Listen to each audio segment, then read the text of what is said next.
is due to which way is this camera looking?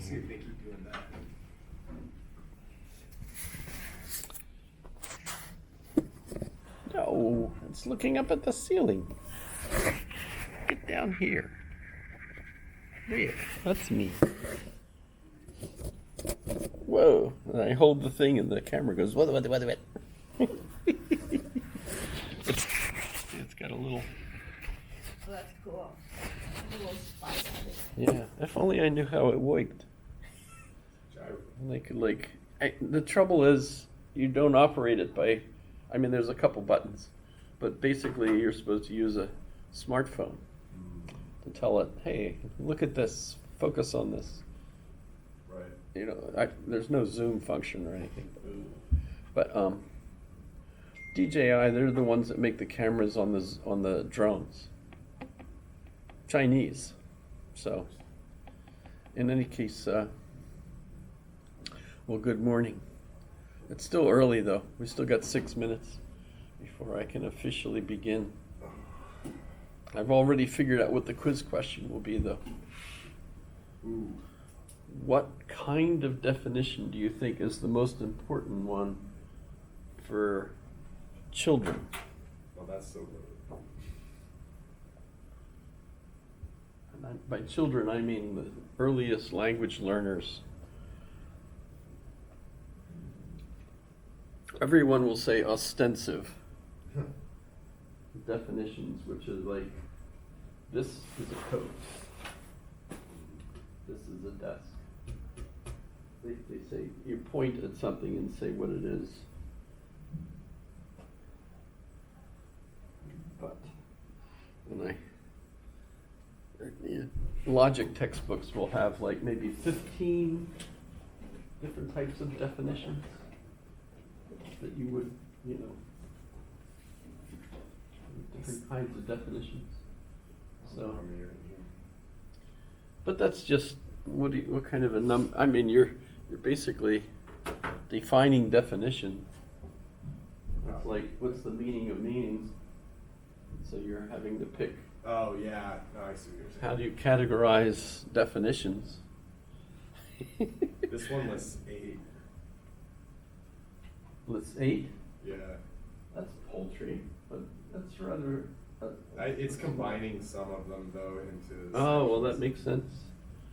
Vagueness and ambiguity, emotive words, obscurity, ambiguity, vagueness, ambiguity again in relation to vagueness, completeness, Well, you don't want to be vague about it. idiosyncrasy, ambiguity. Yeah, vagueness is...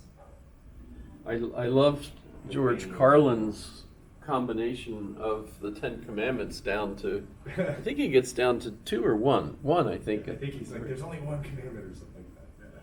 Yeah. That's, in fact, let's listen to that one. I'm always down. Let's do that and see what makes that funny. George Carlin, the 10 Commandments. It's that fallacy about reduction. And I want to first, morning Chloe, go here,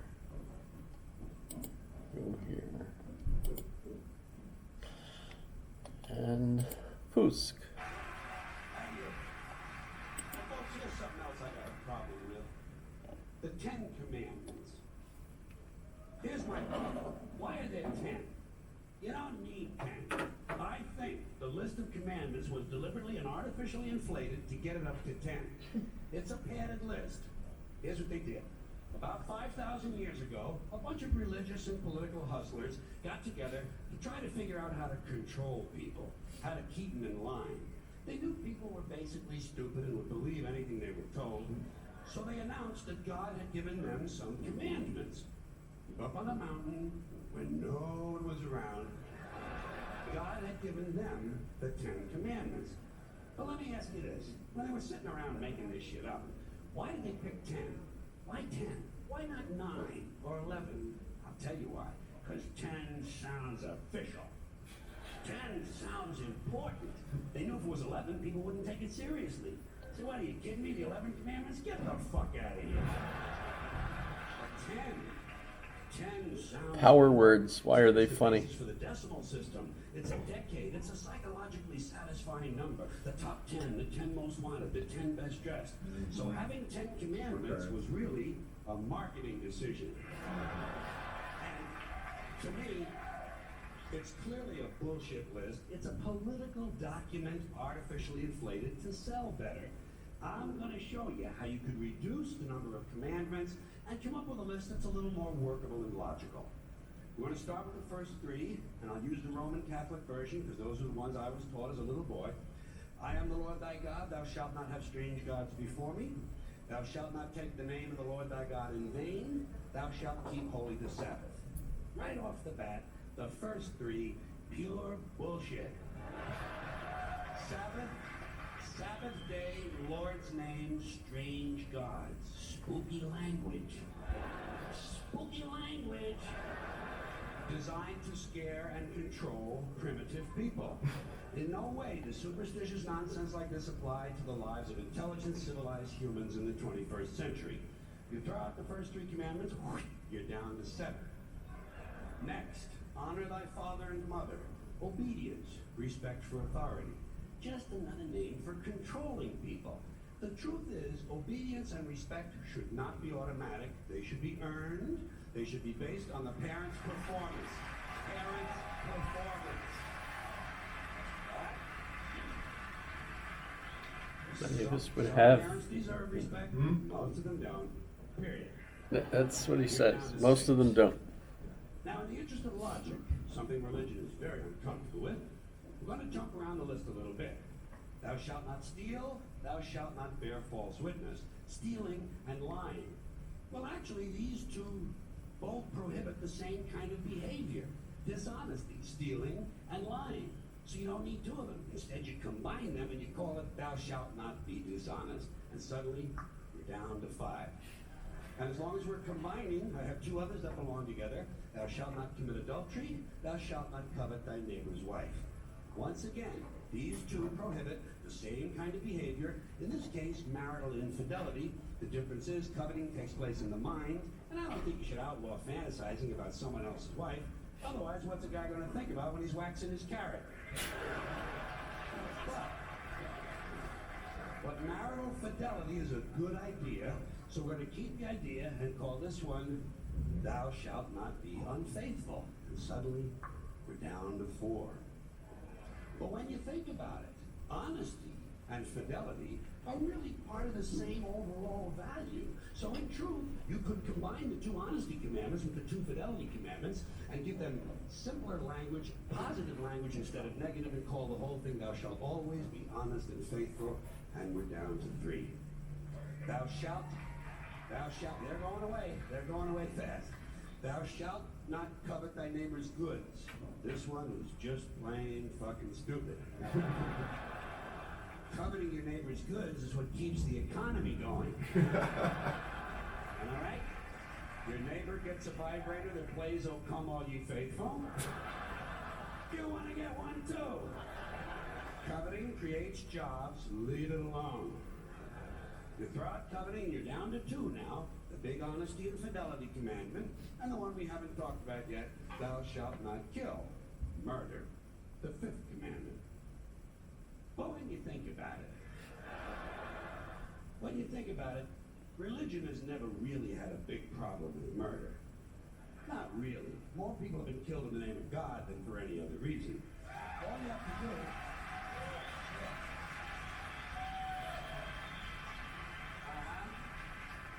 All you have to do is look at Northern Ireland, the Middle East, Kashmir, the Inquisition, the Crusades, and the World Trade Center to see how seriously the religious folks take thou shalt not kill. The more devout they are, the more they see murder as being negotiable. It's negotiable. You know? It depends. It depends. It depends on who's doing the killing and who's getting killed.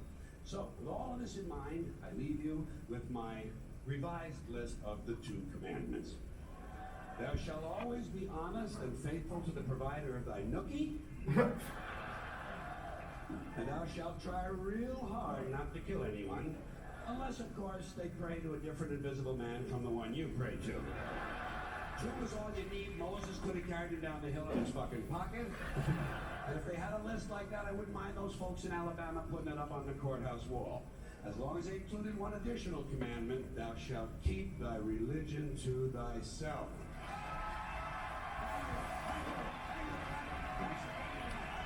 I haven't seen that in a long time. Yeah, me either. I thought he got it down to one, but he actually leaves us with 3, doesn't he, at the end? Yeah, well, for the courthouse, but in general too. Yeah. Yeah. Speaking of courthouse, we just had this over the school system in Louisiana, whether or not they should post the 10 Commandments there.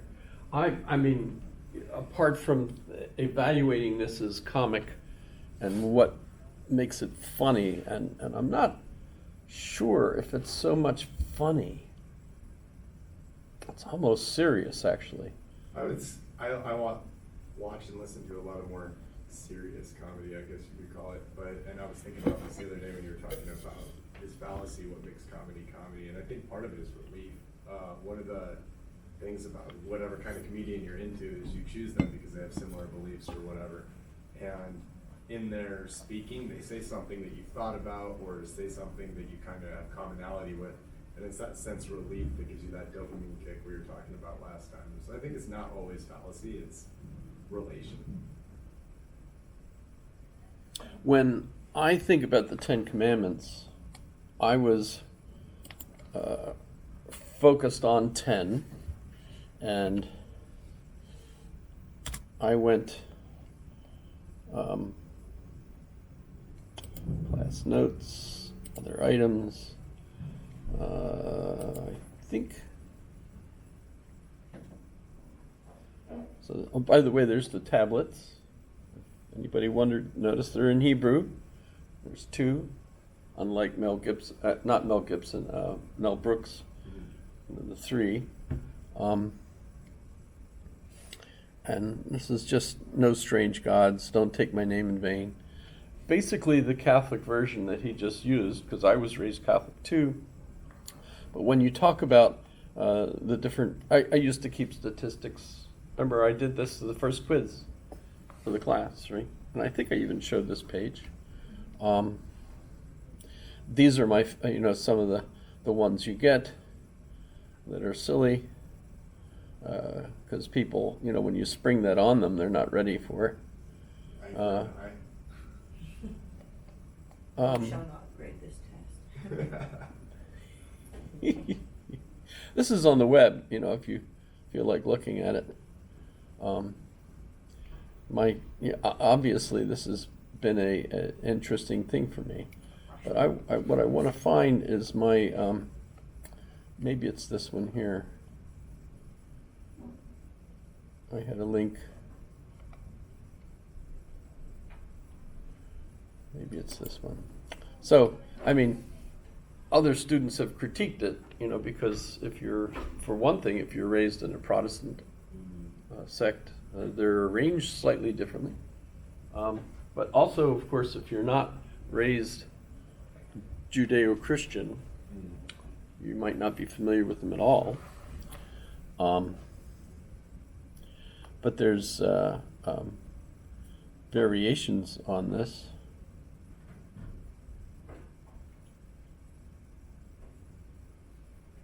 I think this is, but so, oh, where the heck is that? Maybe I don't have it available anymore.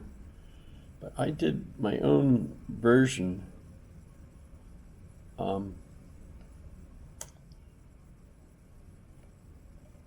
can't figure out, where did I leave it?